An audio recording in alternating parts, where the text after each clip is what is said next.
МК телеканалы менен Говори ТВ мультимедиалык агенттигинин биргелешкен апталык долбоорун сунуштайбыз. Саламатсыздарбы? Саясаты сапырылган Кыргызстанда бул жума адаттагыдай эле жаңылыктарга бай болду. Мамлекет башчысы Японияга иш сапары менен барып, императорду такка отургузуу салтанатына катышты.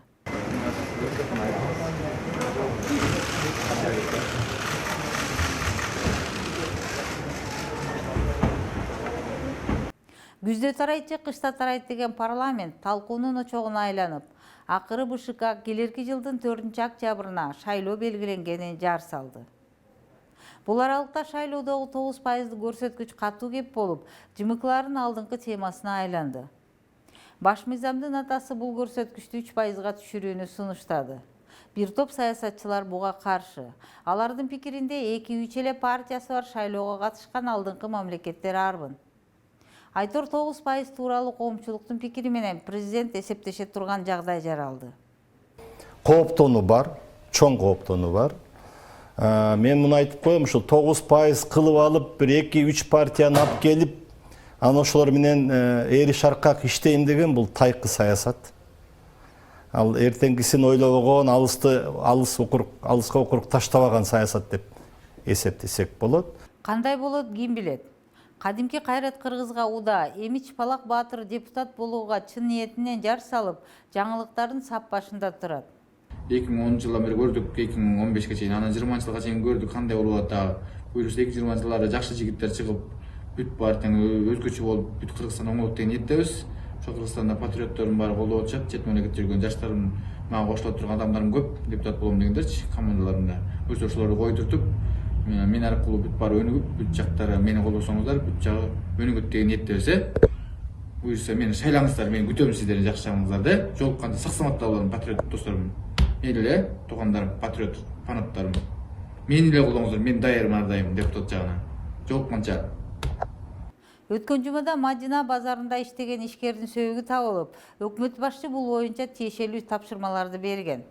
Бирок бул жумада депутат Жанар Акаев криминал баш көтөргөнүн айтып, өкмөттү сынга алды. ИИМ жооп кайтарып, аткарган иштерин тизмектеп, Акаевдин атын атабай, анын пикирин негизсиз деди. Каяктагы криминал менен күрөш бүт Кыргызстандын чоң шаарларын карагыла, машина оңдогон эстолордон баштап, чоңураак кафе, базарлардын бардыгынан криминал азыр ай сайын налог чогултат.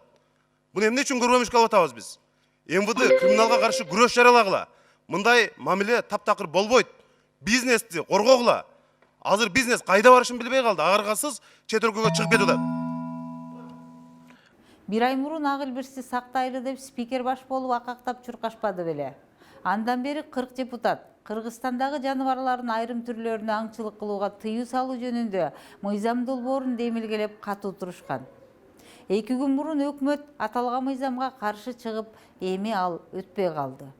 Ак илбирсти сактайбыз деп акактап чуркаган спикер менен депутаттардын аркар кулжаларды атууга тыюу салган мыйзамы артка кайтты. Ушул маселени талкуулап аткандын өзү жакшы. Биздин парламенттеги талкууну көргөн жалпы жарандар сейрек кездешүүчү жаныбарларга, экологияга, био түрдүүлүккө болгон мамилеси өзгөрөт. Сиздерден бир өтүнүч, биз муну экинчи окууда дагы талкуулашыбыз керек деп ойлойм. Ошондуктан бул мыйзамдын тагдырын эми каршы болуп аткандар дагы аргументтерди келтирип атат, туура түшүнүп атабыз. Бирок экинчи окууга дагы талкуулаганга бир мүмкүнчүлүк берсеңер, менимче жакшы болмок.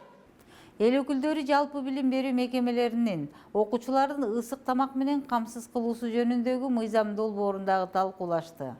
Бир окуучуга тамак аш үчүн күнүнө 7 сомдон бөлүнсө, ИИМдин кароосундагы иттерди багууга күнүнө 40 сомдон каралат экен.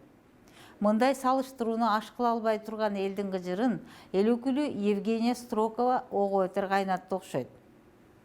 Естественно, что за 7 сомов накормить ребенка полноценно сложно, но для этого есть родители, которые должны нести ответственность за своих детей и доплачивать за питание. Это абсолютно нормально, это не выкручивание рук. Ал эми 182 сом үчүн электр жарыгы кыйылган 7 балалуу эненин окуясы интернетти аралап жүрөт. Азырынча ага жооп берген тарап жок. 300 сом чыгып келсе жарым төлөгөнбүз. 182 сом калыптыр. Ошол үчүн светтин баарын кесип таштады бизде. Балдардын баардыгы тең ооруп атат, монтип сууктугуна курткачан шапка чейин жатышат. Түп району печкада жагылбайт. Себеби насос менен отопление иштегенди себептүү от жаксаң суу кетпейт ар жака.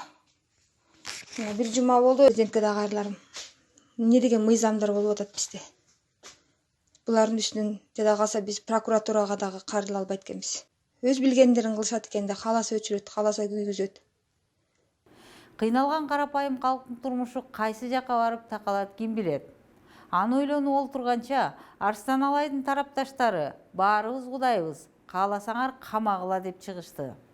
Кремлдеги Самара Каримованын концертинен кийинки эле концерт ушул болду окшойт. Коомчулук түшүнбөй деле калды. Бул тууралуу жогорку кеңеште кайрадан кеп болуп, жаны кашайган депутат Тазабек Икрамов дин иштери боюнча комиссияны каарып өттү. Андан сырткары мына кече жакында бир кудаймын деп чыгып атат. Кудай жок деп пресс-конференция берип атат. Мынага ушуга мен айтат элем, агентство жанагы биздин муфтиятта турган өкүлдөрү тез аранын ичинде чара көрүш керек. Буга окшогон адамдарды эмне үчүн даватка тыюу салып, ушуга окшогон адамдарга бүгүнкү күнгө чейин чара көрүнбөй келатат. Эмне десек дагы эл аман, журт тынч. Кийинки концерттерге чейин жакшы туруңуздар. Сиздер менен Канышай Мамыркулова болду.